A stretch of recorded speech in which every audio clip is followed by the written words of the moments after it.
नमस्कार साथियों, स्वागत है आपका ऑनलाइन स्टडी ग्रुप में। सामान्य अध्ययन और करंट अफेयर्स की एक विशेष श्रृंखला के अंतर्गत आज आप लोग ये तीसरा वीडियो देख रहे हैं। 2 वीडियो आप लोगों के बीच आ चुके हैं। जिन लोगों ने अभी तक उनको कवर नहीं किया है, वो टारगेट 2022 के नाम से प्लेलिस्ट है, उसमें जाकर उसको कवर कर सकते हैं। साथ ही साथ जिन लोगों ने अभी तक करंट अफेयर्स की श्रृंखला को कंप्लीट नहीं किया है, वो जल्द से जल्द करंट अफेयर्स की श्रृंखला को रिवीजन करना प्रारंभ कर दें। चलिए शुरू करते हैं आज की ये श्रृंखला। आज का जो पहला टॉपिक है, यह है आर्थिक सर्वेक्षण, यानी जिसको आप आर्थिक समीक्षा के नाम से जानते हैं। इससे संबंधित जो भी महत्वपूर्ण तथ्य हैं परीक्षा उपयोगी, उनको यहाँ पर एक जगह संकलित करने का प्रयास हुआ है।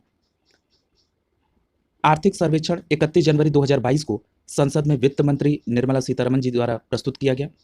अगर आर्थिक समीक्षा के मूल विषय की, यानी अगर थीम की बात की जाए, तो इसका थीम था अत्यधिक अनिश्चितता की स्थिति में नीति निर्माण के लिए कला और विज्ञान। यदि पूछा जाए कि आर्थिक समीक्षा के विषय वस्तु को बताइए, यानी इसकी सेंट्रल थीम को बताइए, तो आपका सही जवाब होगा त्वरित दृष्टिकोण, यानी चुस्त दुरुस्त दृष्टिकोण आर्थिक समीक्षा का सेंट्रल थीम था। अगर आपसे पूछा जाए आर्थिक समीक्षा 2021-22 के अनुसार 2020-21 में भारतीय अर्थव्यवस्था की दर में कितने प्रतिशत का संकुचन था, तो आपका जवाब होगा 7.3% का संकुचन था। यह बात आर्थिक समीक्षा 2021-22 में बताई गई। आगे देखिए, आगे इस आर्थिक समीक्षा 2021-22 में बताया गया कि वर्ष 2022-23 के लिए भारतीय अर्थव्यवस्था की जो वृद्धि दर होगी वो 8 से 8.5% के बीच होगी। वहीं अगर हम विश्व बैंक का अनुमान देखें तो 8.7% का है और एशियाई विकास बैंक का अनुमान 7.5 का है। ठीक है, ये कब के लिए है? तो ये 2022-23 में अर्थव्यवस्था की वृद्धि दर के लिए ये विभिन्न संस्थाओं का अनुमान है। अगला देखिए, 2021-22 में जीडीपी में निवेश का अनुपात बढ़कर 29.6% हो गया, जो कि पिछले 7 सालों में सर्वोच्च है। यह भी बात हमें आर्थिक समीक्षा 2021-22 में पता चला। अगला है आर्थिक समीक्षा रिपोर्ट के अनुसार वर्ष 2020-21 में यदि आपसे पूछा जाए कि कपास के उत्पादन में 3 बड़े राज्यों का नाम क्या है, तो नंबर 1 पर महाराष्ट्र है, दूसरे नंबर पे गुजरात है और तीसरे नंबर पर तेलंगाना है। याद रखेंगे इसको। वहीं अगर आर्थिक समीक्षा की रिपोर्ट में हम आगे देखें तो इसके अनुसार 2019-20 में भारत का लिंगानुपात 1020 हो चुका है और अगर बाल लिंगानुपात की बात करें तो 929 हो चुका है। ये रिपोर्ट आर्थिक समीक्षा 2021-22 में बताई गई और कोट किया गया 2019-20 को। अगर हम 2011 की जनगणना को देखें तो लिंगानुपात भारत का कितना है, तो आपका जवाब होगा 943। यदि 2011 की जनगणना के अनुसार बाल लिंगानुपात की बात करें भारत में तो आपका जवाब होगा 919। अगर हम आगे आर्थिक समीक्षा 2021-22 में देखें तो देश में स्थिर मूल्य पर प्रति व्यक्ति आय कितनी है, तो 93,973। यानी आर्थिक समीक्षा 2021-22 में बताया गया कि देश में स्थिर मूल्य पर प्रति व्यक्ति आय कितनी है, 93,973। याद रखिएगा 2020-21 में स्थिर मूल्य पर प्रति व्यक्ति आय कितनी थी, तो 86,659। अगर हम चालू मूल्य पर बात करें तो प्रति व्यक्ति आय कितनी है, तो आपका सही जवाब होगा 1,50,326 रुपए। अगर हम 2020-21 में चालू मूल्य पर प्रति व्यक्ति आय ज्ञात करें तो क्या मिलता है, 1,28,829 रुपए। ठीक है, यह भी बात आपको याद रखनी होगी, इस सेक्शन से भी प्रश्न पूछे जाते हैं।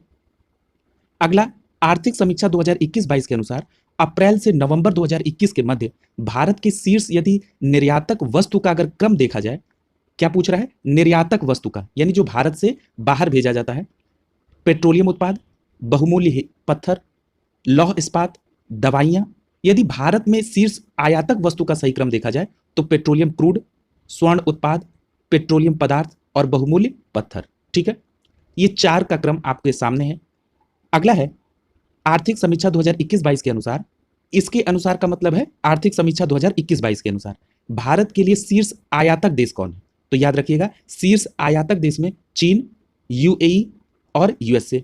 यदि आर्थिक समीक्षा 2021-22 के अनुसार भारत का शीर्ष निर्यातक गंतव्य देश कौन है, तो आपका पहला स्थान है यूएसए का, दूसरे नंबर पर यूएई का है और तीसरे नंबर पर चीन का है। यह भी बात आपको क्लियर कट याद होनी चाहिए। अगला देखिए, ये बातें आर्थिक समीक्षा 2021-22 से संबंधित थी, एक जगह संकलित कर दी गई हैं, इतनी नॉलेज आपको होनी चाहिए। अगला है कुछ संगम साहित्य हैं, उनके रचनाकार का नाम सुमेलित करना है। जैसे पहला नाम है मणि मेखलय, इसके रचनाकार कौन है, शीतलय सतनार। अगर हम बात करें शिल्पाधिकारम के तो इसके रचनाकार कौन है, इलंगो आदिगल। और अगर हम बात करें कुरल संगम साहित्य की, तो इसके रचनाकार कौन है? तिरुवल्लुर। और अगर हम बात करें हनानूर संगम साहित्य की, तो इसके रचनाकार हैं रुद्र शर्मन। यानी ये संगम साहित्य और इनके रचनाकार, ये प्रश्न पूछे जाते हैं, इनको जरूर याद रख लीजिएगा। अगला है वेद और उपवेद। यदि हम ऋग्वेद की उपवेद की बात करें तो इसका उपवेद क्या है? आयुर्वेद। सामवेद का उपवेद क्या है? गंधर्व वेद। यजुर्वेद का उपवेद क्या है? धनुर्वेद। और अथर्ववेद का उपवेद क्या है? शिल्पवेद। इनको भी आप याद रखेंगे। आप देख रहे होंगे कि जो सतही प्रश्न या जो बेसिक प्रश्न है वो ये नहीं है, उनके साथ इन स्टैंडर्ड प्रश्नों को समाहित करना है। ठीक। अगला है मुद्रास्फीति। मुद्रास्फीति पहली बात क्या होती है? किसी मुद्रा की क्रय शक्ति की जो क्षमता है वो घटने से विभिन्न वस्तुओं और सेवाओं की कीमतों में होने वाली बढ़ोतरी को ही मुद्रास्फीति कहा जाता है। और अगर आपसे कई बार ये पूछ लिया जाता है कि यदि मुद्रास्फीति की कंडीशन क्रिएट होती है तो सबसे ज्यादा लाभ किसको होता है, तो आपका सही जवाब होगा ऋण प्राप्तकर्ता को। यानी जिन व्यक्ति ने ऋण लिया है उसको मुद्रास्फीति का लाभ होगा। अगला देखिए, अगला है नॉर्थ ईस्ट फेस्टिवल का आयोजन कहाँ किया गया, तो आपका सही जवाब होगा गुवाहाटी असम में नॉर्थ ईस्ट फेस्टिवल का आयोजन हुआ। पूछ रहा है कि कुछ में जो अम्ल होते हैं वो कौन कौन से होते हैं, जैसे फलों में जो रस है उसमें कौन सा अम्ल होता है, तो आपका जवाब होगा एसिटिक अम्ल। यदि पूछा जाए कि खट्टे फलों में कौन सा अम्ल होता है तो आपका जवाब होगा साइट्रिक अम्ल। अगर पूछा जाए कि लाल चींटियों में कौन सा अम्ल होता है तो फार्मिक अम्ल। यदि पूछा जाए कि घास और पत्ते व मूत्र में कौन सा अम्ल होता है तो आपका जवाब होगा बेंजोइक अम्ल। अगर पूछा जाए कि इमली में कौन सा अम्ल होता है तो आपका जवाब होगा टार्टेरिक अम्ल। देखिए ये उन अम्लों की बात हो रही है जो ज्यादातर परीक्षाओं में पूछे गए हैं। अगर आप प्रीवियस ईयर को देखेंगे तो मैक्सिमम इनके नाम का उल्लेख है, उनको एक जगह संकलित कर लिया गया। और अगला देखिए, कुछ रचनाएं हैं, जैसे क्रांतिकारियों का बाइबल किसे कहा जाता है, तो आपका सही जवाब होगा बंदी जीवन को। और कौन है इसके लेखक? सचिंद्र नाथ सान्याल, जिनका संबंध वाराणसी से है। अगर आप युगांतर की बात करेंगे तो विनायक दामोदर सावरकर हैं। अगर आप बम का दर्शन की बात करेंगे तो भगवती चरण बोहरा है। यदि आप आनंद मठ की बात करेंगे तो बंकिम चंद्र चटर्जी द्वारा। वॉइस ऑफ इंडिया दादा भाई नौरोजी के द्वारा। Independent India M.N.. रॉय द्वारा, ये इंग्लिश में लिखा गया है। यंग इंडिया के कौन है, तो गांधी जी। और इंडियन ओपिनियन, ये भी गांधी जी द्वारा। यदि गांधी जी की कुछ अन्य रचनाओं को देखें तो हरिजन हो गया, नवजीवन हो गया, हरिजन सेवक हो गया, हरिजन बंधु हो गया, ये सभी किसके साथ कोरिलेट होंगे? गांधी जी के साथ। आपको इतनी चीजों को मिनिमम याद रखना होगा। ठीक है। अगला देखिए, 26 जुलाई 2021 को उत्तर प्रदेश सरकार ने एक पोर्टल लॉन्च किया। क्या नाम है उसका? माई गवर्नमेंट मेरी सरकार, यानी माई जीओवी मेरी सरकार। ये जो पोर्टल है ये 26 जुलाई 2021 को जारी हुआ। और इस पोर्टल का उद्देश्य क्या है, तो सरकार और आम आदमी के बीच में जो दूरी है उसको कम करना, यानी सरकार और आम आदमी ये फील करे कि सरकार हमारी है। इस भावना के साथ माई जीओवी मेरी सरकार पोर्टल को एक 26 जुलाई 2021 को उत्तर प्रदेश सरकार द्वारा लॉन्च किया गया। एक प्रश्न और पूछा जाता है, ये कई परीक्षाओं में अभी आप लगातार देख रहे हैं, उत्तर प्रदेश लोक सेवा आयोग का ये बहुत पॉपुलर प्रश्न हो चुका है, इसका जरा आज पोस्टमार्टम कर दिया जाए। ठीक है, आज के बाद ऑनलाइन स्टडी ग्रुप परिवार के किसी भी सदस्य का यह प्रश्न गलत नहीं होना चाहिए। और यही क्यों, कोई प्रश्न नहीं गलत होने दिया जाएगा। देखिए एक चीज जान लीजिए, आपको 100% प्रश्न नहीं करना है, आपको उतने प्रश्न करना है कि आप प्रीलिम्स इजिली क्वालिफाई हो जाए। तो चलिए ऐसे प्रश्नों को टारगेट करते हैं। यदि हम लोकसभा और राज्यसभा की सीटें राज्यों में देखें तो उत्तर प्रदेश में लोकसभा की 80 सीट है और राज्यसभा की 31 सीट है। यदि हम महाराष्ट्र में बात करें तो लोकसभा की 48 सीट है और राज्यसभा की 19 सीट है। पश्चिम बंगाल की बात करें तो लोकसभा की 42 सीट है और राज्यसभा की 16 सीट है। बिहार की बात करें तो लोकसभा की 40 सीट है और राज्यसभा की 16 सीट है। याद रखिएगा, पश्चिम बंगाल और बिहार में राज्यसभा की 16-16 सीटें हैं। और दूसरी बात, यदि आप लोकसभा में सीटों की सर्वाधिक संख्या का क्रम देखेंगे तो नंबर 1 पर उत्तर प्रदेश, दूसरे पे महाराष्ट्र, तीसरे पे पश्चिम बंगाल और चौथे पर बिहार है। आगे मध्य प्रदेश को देखिए, मध्य प्रदेश में 29 सीट है लोकसभा की, 11 सीट है राज्यसभा की। वहीं गुजरात में 26 सीट है लोकसभा की लेकिन 11 सीट है राज्यसभा की। और अगर आप आंध्र प्रदेश को देखें तो आंध्र प्रदेश में 25 सीट है किसकी, लोकसभा की, और 11 सीट है राज्यसभा की। यानी कि मध्य प्रदेश, गुजरात और आंध्र प्रदेश, ये 3 स्टेट ऐसे हैं जहां पर 11 सीट है राज्यसभा की। राजस्थान में बात करें तो लोकसभा की 25 सीट है और 10 सीट है राज्यसभा की। अगर आप बात करें कर्नाटक की तो कर्नाटक में 28 सीट लोकसभा की, 12 सीट राज्यसभा की। पंजाब की बात करें तो 13 सीट लोकसभा की और 7 सीट है राज्यसभा की। जम्मू कश्मीर की जरूर बात कर लीजिए, क्योंकि कल के हमने सेक्शन में आपको परिसीमन आयोग के बाद जो सीटों के विधानसभा का क्रम है उसको बता दिया। हो सकता है कि यहां से लोकसभा और राज्यसभा की भी सीट पूछ ली जाए। तो याद रखिएगा, जम्मू कश्मीर में लोकसभा की 5 सीट है और राज्यसभा की 4 सीट है। अब जरा कुछ नोट को देख लीजिए, जैसे त्रिपुरा, मणिपुर, मेघालय, अरुणाचल प्रदेश, गोवा, दादर नागर हवेली, दमन और दीव, ये इतने राज्यों में लोकसभा की 2 सीटें हैं। ठीक है। अगर हम बात करें नागालैंड, सिक्किम, मिजोरम, लद्दाख, चंडीगढ़, अंडमान निकोबार, पुदुचेरी, लक्षद्वीप, इन राज्यों में लोकसभा की 1 सीट है। अगर हम नागालैंड, मणिपुर, त्रिपुरा, पांडिचेरी, मिजोरम, मेघालय, अरुणाचल प्रदेश, सिक्किम और गोवा की बात करें तो इतने राज्यों में राज्यसभा की 1 सीट है। इनको भी आप याद कर लेंगे तो इसके बाहर कोई प्रश्न नहीं पूछा जाएगा। अगला देखिए, अगर हम उत्तर प्रदेश में स्मार्ट सिटी मिशन के तहत जो शहरों को स्मार्ट सिटी बनाने का लक्ष्य निर्धारित किया गया है, तो उत्तर प्रदेश के कोटे में 10 शहर आए हैं। जरा उन 10 शहरों के नाम देख लीजिए। लखनऊ, कानपुर, आगरा, वाराणसी, प्रयागराज, अलीगढ़, झांसी, बरेली, सहारनपुर और मुरादाबाद। इन 10 शहरों में स्मार्ट सिटी के तहत काम हो रहा है। अगला देखिए, कैस्पियन सागर के तट पर स्थित देशों के नाम की बात हो रही है, तो कैस्पियन सागर के तट पर कजाकिस्तान है, ईरान है, तुर्कमेनिस्तान है, अजरबैजान है और रूस है। याद रखिएगा, कुछ पॉपुलर सागरों के तट पर कुछ रेखाएं किन किन देशों से होकर गुजरती हैं, इस प्रकार के प्रश्न निश्चित तौर पर पूछे जाते हैं।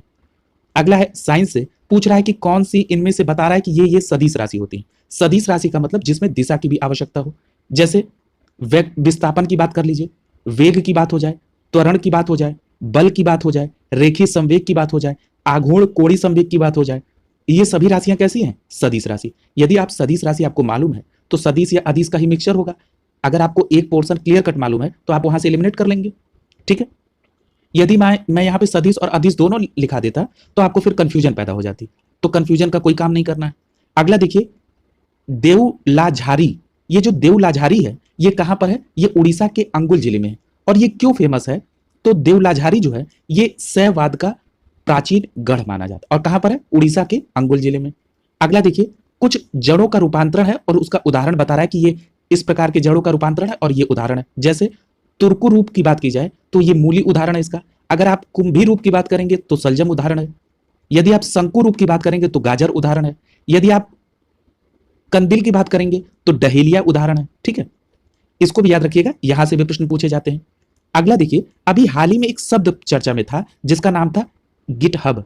ये गिटहब क्या चीज होता है? तो याद रखिएगा, गिटहब एक ओपन सोर्स सॉफ्टवेयर है और इस ओपन सोर्स सॉफ्टवेयर रिपोजिटरी सेवा के द्वारा भारत में एक महिला का यौन उत्पीड़न करने के प्रयास के लिए या करने के लिए एक आपत्तिजनक नाम वाले ऐप को बनाया गया और उसको प्रसारित किया गया। बाद में यह घटना संज्ञान में आई, उसके खिलाफ गिटहब के द्वारा मुकदमा भी कायम हुआ, इसलिए यह गिटहब शब्द चर्चा में आ गया। अगला देखिए, अम्लराज। ये जो अम्लराज है ये सांद्र नाइट्रिकम जिसको NHO3 कहते हैं और सांद्र हाइड्रोक्लोरिकम यानी HCl के एक संबंधित 3 के अनुपात को ही अम्लराज कहा जाता है। आगे कुछ योजनाएं दी गई हैं, इन योजनाओं के स्टार्टिंग ईयर को देख लीजिए। ये योजनाएं आपको 2 जगह काम करेंगी। जिन लोगों को PCS के साथ साथ आगामी UPSSC की लेखपाल और BDO एग्जाम को देना है उनके लिए भी ये इंपॉर्टेंट है। और लोक सेवा आयोग में पूर्व में ये प्रश्न कई बार पूछे गए हैं, जैसे किसान क्रेडिट कार्ड योजना ये 1998 में, किसान बही योजना 1992 में, चकबंदी योजना 1954 में, किसान मित्र योजना 2001 में। इन सभी का ईयर याद रखिएगा, कई बार इनके क्रम को सेट करने के लिए दे देता है, कई बार मिलान करने के लिए दे दिया जाता है। ठीक है। अगला है, जनवरी 2022 में राष्ट्रीय युवा महोत्सव का आयोजन हुआ।